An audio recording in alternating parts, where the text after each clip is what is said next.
সাধুতাই সর্বশ্রেষ্ঠ পন্থা।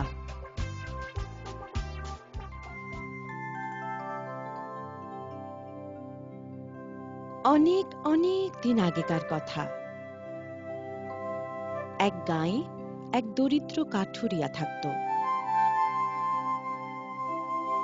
একদিন সে এক গভীর জঙ্গলে নদীর ধারে কাঠ কাটছিল।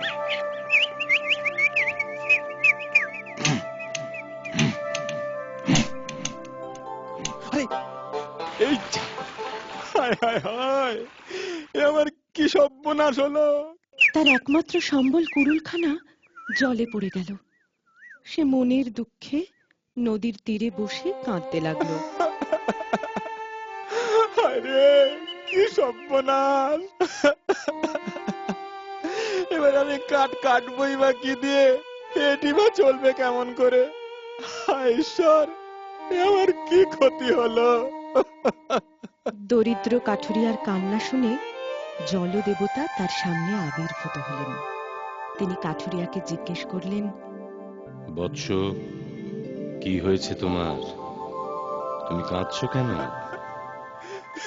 প্রভু, আমি এক দরিদ্র কাঠুরিয়া। আমার একমাত্র সম্বল কুড়ুলটা কাঠ কাটবার সময় হাত থেকে ফসকে নদীর জলে পড়ে গেছে। প্রভু, এখন আমার পেট চলবে কি করে? আচ্ছা আচ্ছা আচ্ছা, এই ব্যাপার। তুমি মন খারাপ করো না, আমি তোমার কুড়ুল আবার ফিরিয়ে দেব। তুমি একটু অপেক্ষা করো। এই বলে জলদেবতা নদীর জলে ডুব দিলেন। জলের তলায় আমি এই কুড়ুলটা পেলাম। এবার দেখো তো, এটাই তোমার হারিয়ে যাওয়া কুড়ুল কিনা? না প্রভু, এটা তো সোনার কুড়ুল। না না না, এটা আমার হারিয়ে যাওয়া কুড়ুল নয়। তুমি আর একটু অপেক্ষা করো।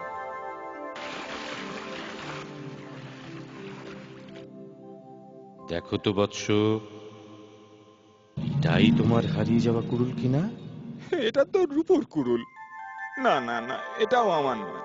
ঠিক আছে ঠিক আছে, তুমি একটু অপেক্ষা করো।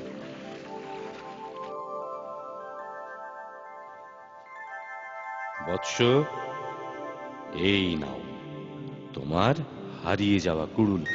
হ্যাঁ হ্যাঁ প্রভু, এই তো আমার হারিয়ে যাওয়া কুড়ুলটা।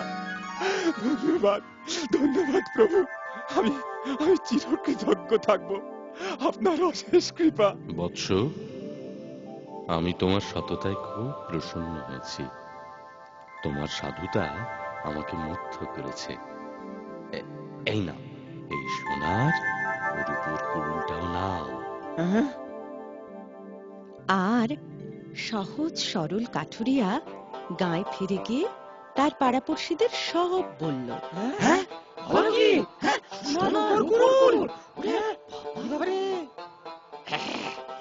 আমি আজই এই নদীতে যাব, আর গাছ কাটার বান করে আমি ওই সোনার উপর কুড়ুল হাসিল করব। আর সে কাঠুরিয়ার কথা মতো নদীর ধারে একটি গাছ কাটতে লাগলো। সে ইচ্ছে করে তার সেই লোহার কুড়ুলটা নদীর জলে ফেলে দিল আর মিছে মিছে কাঁদতে লাগলো। হায় হায় হায় রে, এ কি হলো গো আমার! আমার কুড়ুলটা জলে পড়ে গেল। কই, কোন দেবতা তো এখনো এলো না।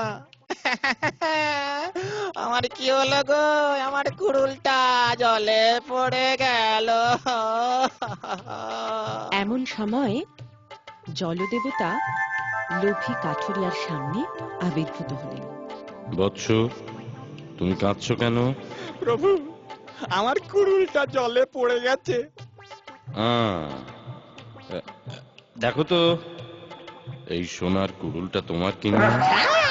প্রভু, এই তো আমার কুড়ুল। লোভী, তোমার শাস্তি পাওয়া উচিত।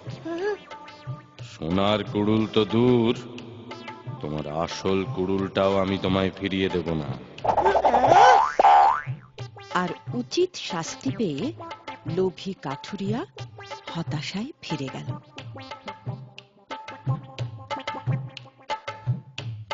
দেবতার কাছ থেকে সৎকর্মের জন্য যেমন পুরস্কার মেলে, কুকর্মের জন্য তেমনি দণ্ডও মেলে। তাই সর্বদা সৎ পথে চলা উচিত।